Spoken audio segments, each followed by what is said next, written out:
Հարգելի հեռուստադիտողներ, ինչպես գիտեք, հունիսի 7-ին կայանալիք համապետական ընտրություններին ընդառաջ շարունակվում է նախընտրական քարոզարշավը։ Այսօր քարոզարշավի արդեն պաշտոնապես 18-րդ օրն է։ Քաղաքացիական պայմանագիր կուսակցությունը քարոզարշավը այսօր շարունակում է իրականացնել Շիրակի մարզում։ Այս պահին մենք գտնվում ենք Գյումրի քաղաքում եւ այժմ ես պատրաստվում եմ զրուցել քաղաքացիական պայմանագիր կուսակցության կողմից առաջադրված падգամավորի տեխնացու Վոլոդիա Հակոբյանի հետ։ Վոլոդիա, նախ շնորհակալ եմ հարցազրույցի։ Ես եմ շնորհակալ Սիան։ Եվ ընդհանուր առմամբ ձեր տրամադրվածությունը նաև այս ընտրություններին շփումները քաղաքացիների հետ ինչ են ցույց տալիս եւ նաև քաղաքացիների առումով ակնկալիքները ձեր ինչպիսին են հունիսի 7-ին ընդառաջ։ Ես կարծում եմ ֆանտաստիկ մթնոլորտ է այս պահին, հենց դուք երևի մեզ հետ շրջում եք, տեսակ թե ինչպիսի ընդունելության է մեզ արժանացնում գյումրեցիները, գիտեք որ ընդդիմությունը անընդհատ խոսում է Գյումրի երկու սցենարի մասին եւ ցանկանում են համապետական մասշտաբով այն իրականություն դարձնել, բայց ես վստահեցնում եմ, որ այս անգամ Գյումրիում իրենք Գյումրի երկու չեն կարողանա անել,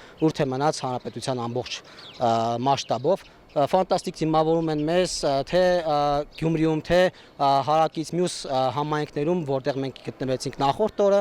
այսօր էլ Գյումրիում կեզրափակենք մեր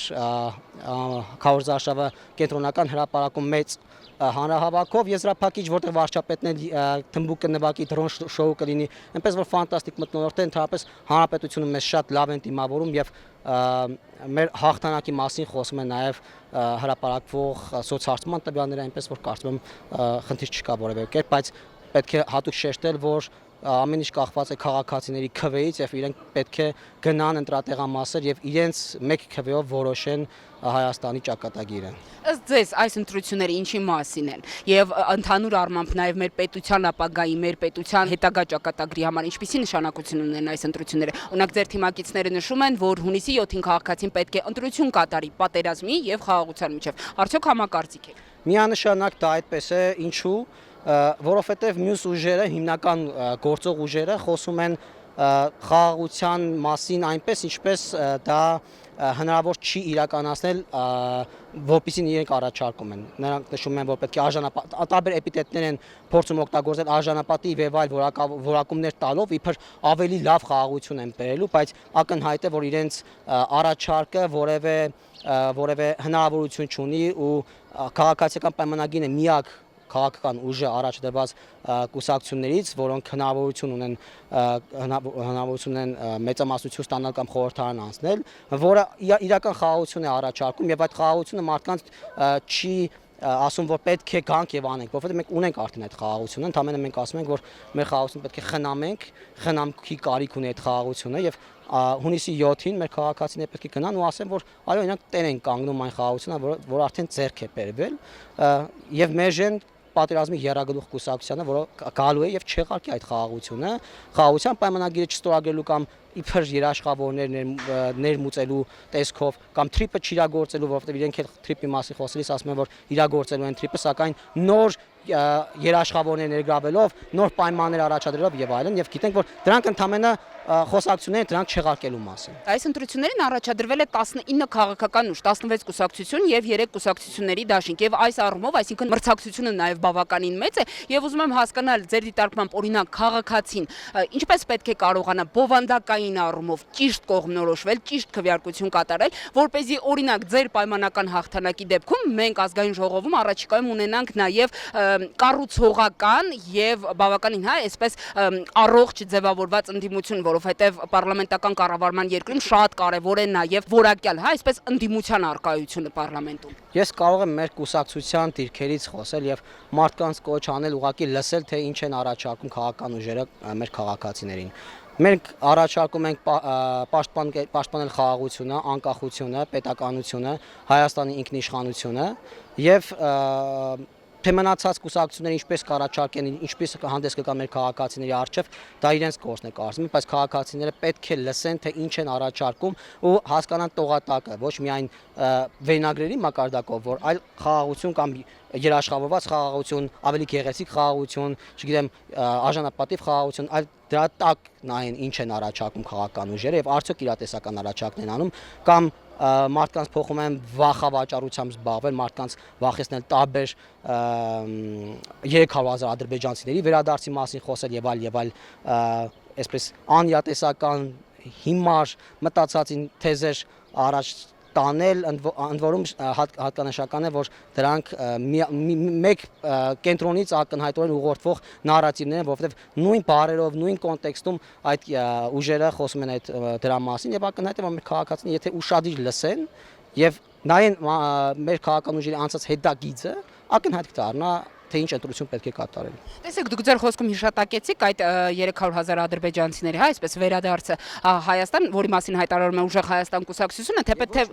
հենց հատկանշական է, որ ոչ միայն ուժեղ Հայաստան կուսակցությունը, թե ուժեղ Հայաստանը, թե Հայաստան դաշինքը, թե Բարգավաճ Հայաստան կուսակցությունը առնվազն այդ երեքը խոսում են 300,000 ադրբեջանցիների վերադարձի մասին, անգամ իրենք արհեստական բանականությամբ գեներացված տեսահոլովակներ են պատում ինտերնետով եւ հեռուստատեսությամբ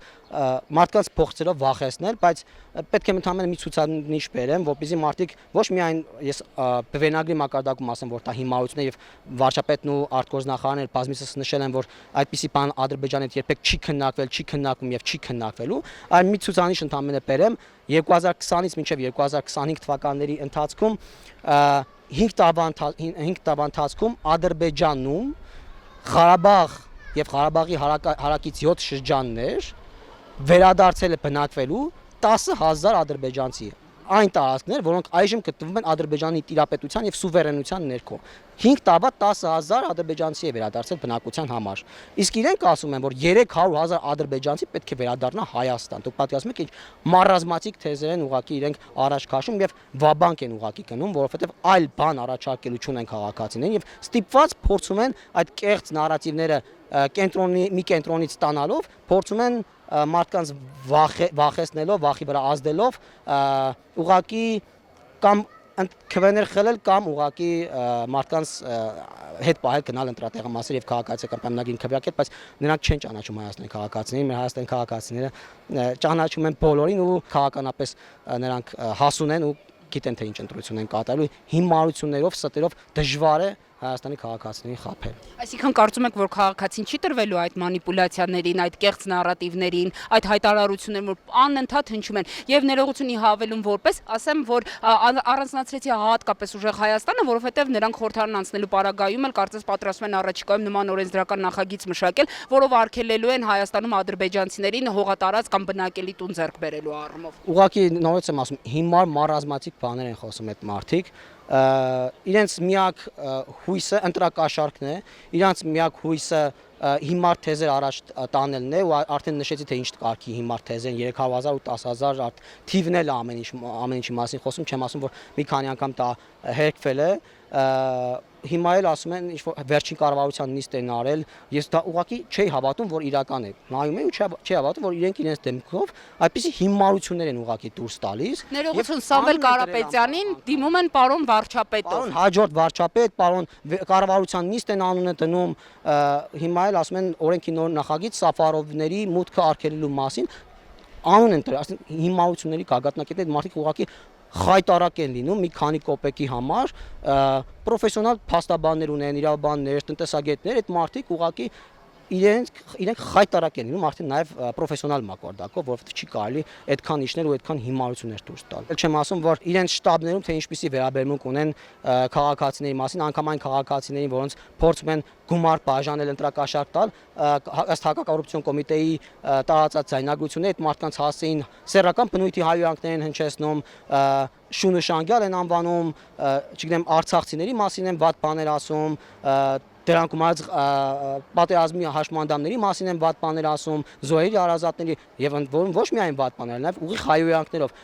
եւ ակեն որ դուք ասում եք մարդիկ չեն հավատա իրենց, իհարկե ոչ միայն չեն հավատա, այլ դրանք լսելով կմերժեն, ակնհայտորեն կմերժեն,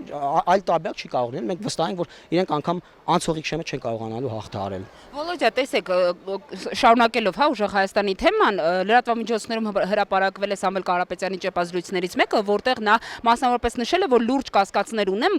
բառացի ցիտում եմ, լուրջ կասկածներ ունեմ, որ մեր իշխանությունները օգնել են գերիների Ադրբեջանում հայտնվելուն եւ նշում է, որ իրենց իշխանության գալու պարագայում իրենց առաջնահերթ քայլերից մեկը լինելու է դեռևս այս պայդրությամբ հլա ցավոք Ադրբեջանում մեր գերիների վերադարձի հարցը։ Դե ասում եմ ստոր ստահակների խումբ են այդ մարդիկ, ուղղակի ստոր ստահակներ են, էլ վաբանկ են կնում, չգիտեն էլ ինչ անեն, այդպիսի նարատիվներ են տարածում։ Եթե հիշում եք, որ իրենք նոր էին մտել քաղաքական պայքարի մեջ կամ հələ չէին էլ մտել ինչ-որ մեր ձևով շարժում էին գեներացրել, կուսակցությունները դեռ չէին ստեղծել, որովհետեւ երևի հավանաբար նրա համար, որպեսզի կուսակցությունների մասին օրենքին չենթարկվեին ու անսահմանափակ քանակությամբ գումարներ կարողանային ծախսել։ Այդ ընթացքում իրենք փորձում էին ավելի կառուցողական, ավելի նուրբ, այո, խաղաղությանը կողմ ենք, այո, այսպես, այո, այնպես։ Հիմա արդեն տեսան, որ ցուցանիշները հավանաբար վստահաբար ներքին հարցումներ ունեն, ցույց են տալիս իրենց հարցումներով անգամ երևի որ խայտարակ պարտություն են կրում ու անցողիկ շեմնել չեն հաղթարում, արդեն վաբանկ են կնում ու տխմարություններ, հիմարություններ եւ ստոր սրիկայաբար թեզեր են փորձում տարածել ձեր մատնշած թեզերը, որոնք իհարկե հիմարությունների մակարդակում են։ Նաև Հայաստան դաշինքի առաջնորդ Ռոբերտ Քոչարյանի ելույթներին, եթե օրինակ հասցնում եք հետևել, մասնավորապես հենց Քոչարյանի այն կտրուկ հայտարարությունը, որ որևէ պարագայում քաղաքացին հունիսի 7-ին չպետք է վերցնի քվեաթերթիկ համար 16, այսինքն հենց քաղաքացիական պայմանագիր կուսակցության քվեաթերթիկը մատնանշելով, որ դա արյունոտ է եւ քաղաքացին այդպիսով արյունոտելու է իր ձեռքերը։ Շատ չգիտեմ, տրագիկոմիկական վիճակում ենք հայտնվել, որ Ռոբերտ Քոչարյանը խոսում է արյունի մասին, արյունոտ ձեռքերի մասին, արյունոտ քվեաթերթիկի մասին, երբ մեկ չենք ասում քաղաքացիները, քաղաքական ողջ դաշտը Ռոբերտ Քոչարյանի կառավարման 10 տարիների մասին ունի հստակ գնահատական արյունոտ տասնամյակ եւ հիմա այդ մարդը խոսում է արյունի մասին, ուղղակի մեկնաբանելու բան չկա։ Անդրանիկ Թևանյանի հետ կապված վերջին օրերին սկանդալային բացահայտումը եւ նրան մեղսագրվող ծանրագույն հանցանքը պետական դավաճանության համար, թեպետ ինքը Անդրանիկ Թևանյանը հերքում է, ասում է, որ սա իշխանությունների հերթական կեղծ շինծ ու քրեական գործն է եւ այլն, այսինքն նաեւ նման կերպ փորձում եք այսպես չեզոքացնել ձեր քաղաքական ընդդիմադիրներին, պարակտել, հա, այսպես նաեւ իրենց ընդդիմադիր քաղաքական դաշտը, բայց այդուհանդերձ նրան մեղսագրվող հարգելով նաեւ յուրաքանչյուրի անմեղության կանխավարկածը, բայց դա բավականին սկանդալային է վերջին օրերին։ Դե ինչ կարող եմ ասել, քննչական կոմիտեն եւ ազգային անվտանգության ծառայությունը մեկ օրվա մեջ չեն կարող այդպիսի մեղադրանք ներկայացնել, ակնհայտորեն դա ծավալուն քննչական եւ իրավական այլ գործընթացներ է անցել ու այդ մեղադրանքը ի հայտ է եկել ու ներկայացվել է Անդրանիկ Թևանյանին։ Ես կարծում եմ քաղաքացիների մեծամասնությունը չի զարմացել այդ մեղադրանքից, դա ամեն ինչ ասում է այդ մարդու մասին։